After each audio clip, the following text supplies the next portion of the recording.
Thursday night. Temple at the defending national champions, in some people's eyes, the UCF Golden Knights, laying 10 at home, 56.5 the total. McKenzie Milton's availability is going to be in question. I think he's going to play. Obviously, they're not going to let us know because it is a competitive advantage. But you see any value here, Kelly, on the Knights or the Temple Owls?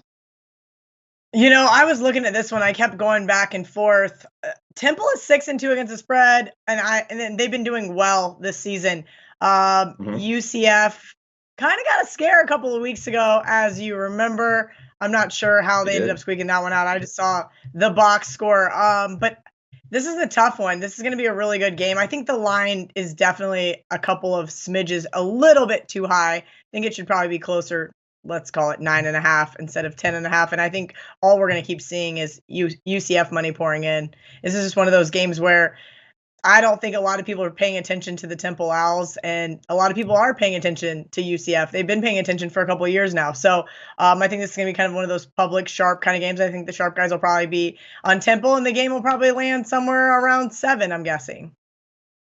Yeah, and Kelly, just to come back at you, remember UNLV? I believe they lost to Howard last year in the first game and then went on an ATS run where they were making people money. It seems like the Temple Owls are that team this year. I believe they lost their first 2 games this season. One of them was a FCS opponent.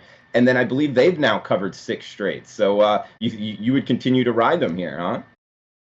I mean, if they're the hot hand, they're the hot hand. As I mentioned, you guys barely squeaked out a win at Memphis.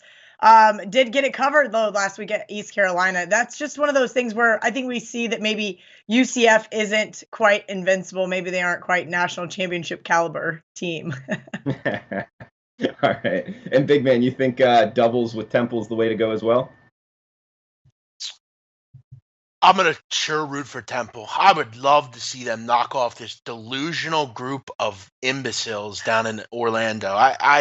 I'm just so sick of this grandstanding crap by this team, this pathetic fan base. It's so delusional. It's not even funny. I would love to see the Temple Owls go knock them off. And, is McKenzie Milton going to play? The big question. The problem I have here is, does it matter? I mean, Temple's given up 200 or more yards in 4 of their last 5 games. And they just can't stop the run. I don't know really what else to say about it. Temple in step-up games has struggled as well. You mentioned the loss to Villanova. They've also lost to Buffalo and BC, 2 teams that are a bit better than they are. So, I wonder about stepping up here. But look, if Milton doesn't play, I think they have a shot. I mean, who knows? Maybe it's one of those games where they kind of buckle their feet and stop the run. I don't know. I would sure love to see it. And getting double digits. I mean, you look at Temple. They've covered 13 of 15 on the road. And in this conference, they're 18-3. Against a number over the last 21 conference opponents. So they just get the job done against the AAC. At this point, I would take the points. Temple hasn't allowed a 200-yard passer, guys, since week 2. So while they can't stop the run, they've been very good against the pass. This could be between the hedges, maybe a lower scoring game than people think. I will agree and take the point. Drew, do you think do you think that's why we saw money come in on Temple early, is maybe because people aren't buying the hype that Milton's going to play? I mean, obviously, I feel like you have probably better insight on than the average Joe, being in Central Florida, being a Central Florida. Are you like a fan, kind of? Are you just like to cheer for them, or maybe you get some better insight? That's I don't want to accuse him of it. I know he lives in the area, so No, I'm broadcasting here from Fort Lauderdale. That's where I live, and Orlando's like 3 hours away. No, I did not go to UCF. I mean, a bunch of my friends did, so I've been around the campus and stuff. Yeah. Okay. I think sometimes people refer to it as like my team, and it's really not. But no, I guess you could say I have like a man crush on him. I root for him. Yeah, you definitely do.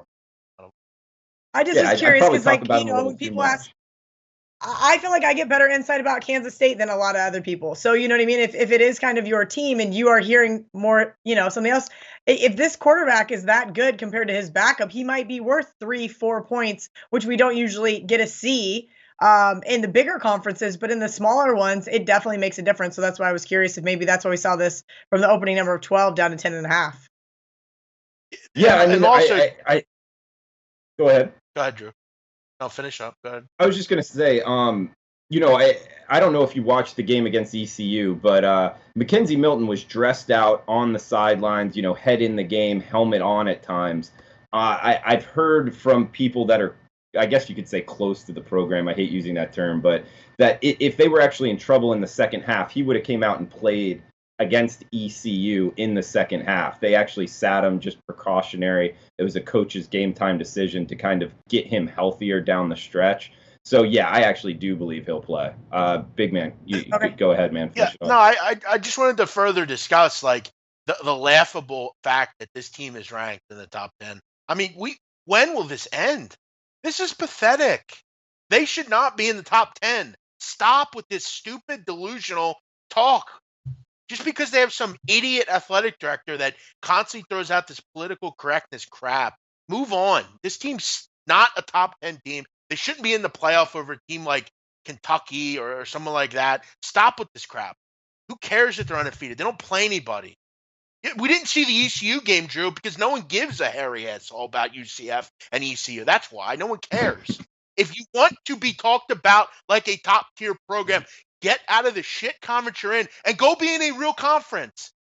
They want to have their cake and eat it too. They want to be in a bad conference and be the great team every year. But when it comes to, we didn't get in the playoff because you're in the AAC. It just doesn't work like that. Go play somebody. Go play Georgia or go play Washington or go play someone that means something instead of playing, Kent State or whoever the hell you play. I'm so sick of this conversation, but we have to keep having it because these delusional morons are in my inbox talking about how UCS should be talked about. No, they shouldn't. We got Jim saying hairy asses are gross, bro. So I guess I can just follow that up, big man. But the AAC, in my opinion, is the most underrated conference in America. And Kelly, to bring you in here, I believe UCF is trying very, very hard to get into the Big 12, and the Big 12 won't let them. That's why I was smiling, because I would love to have them in the Big 12. I think that is a big problem in the Big 12 is there's only 10 teams, as you know. So I agree. I would love to see UCF come. They can beat Baylor, maybe KU. They don't want to go to Ames. They're going to be too cold. Of course not. That is true. They wouldn't beat beat anyone other than Kansas. That's the point. And they might not even beat KU. Just beat TCU. Wait, Kelly, the Big 12 plays 9 games, correct? Conference games. Big 12 plays 9 conference games. They have 2 bye weeks, and then they are doing a Big 12 championship game this year, which is kind of bogus because it used to be North versus South.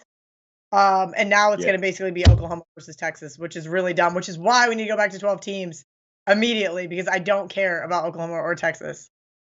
Yeah, you should add, in my opinion, UCF and USF. Kelly, so if we just give UCF 3 nobodies, so 3 wins, and they played the Big 12 schedule, what would you set their over-under season wins at?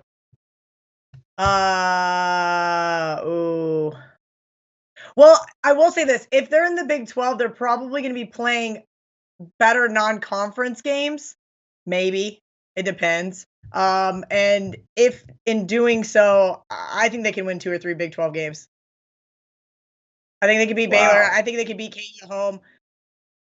Texas Tech has its moments where UCF and Texas Tech would be really fun to watch. There wouldn't be a lot of defense. It's just one of those games.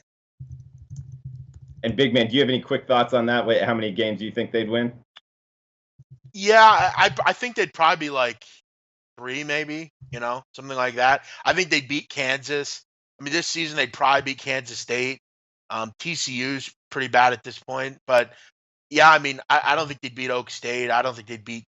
Texas Tech's improved. Going into Ames is difficult. I mean, when are we start talking about, Drew, the fact that the Mountain West is better than the American as well? I mean.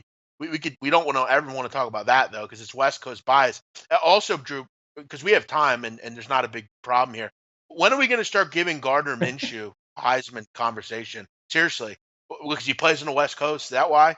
He plays up at Pullman. No, he needs it. Absolutely, that's a conversation for a different day. But I agree with you. He does. And Kelly, to come back to what you were saying, we're so far off, and I guess I'm the delusional UCF fan base here. I think that they would have 9 or 10 wins. I don't think you guys are delusional. Listen, I really liked UCF. What was it, the year they beat Louisville, and then the year they beat Baylor? They had Blake Bortles, I think. What was that? Maybe 5 years ago or something.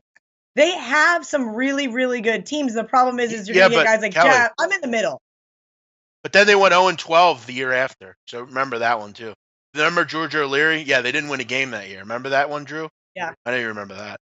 Remember they went over to Ireland and lost, and then But again, I'm not knocking the players. The players are fine, but it's more or less just a fan base. I mean, that they think they should. So Drew, do you think they should be ahead of like a team like Kentucky or Washington State? Seriously, like I know rankings don't mean a whole lot, but they mean a lot to the teams that are playing. They shouldn't be above those teams. Yeah, not necessarily. I think it's tough to kind of argue right now because it really doesn't matter. It matters at the end. And I think that they should be ahead of 2 lost teams in Power 5 conferences. But I don't know. I guess we can now argue that all day long. Hey guys, thanks for tuning in to our channel. Now we've put a lot of work into producing all these free videos, so please help us out and keep all our content free for you forever by simply liking, sharing, commenting, and subscribing. Now, not to mention, a visit to our industry-leading website will warm the hearts of all our SBR employees, especially myself. Now, the links are over there to the left, so do check those out. Thanks for watching.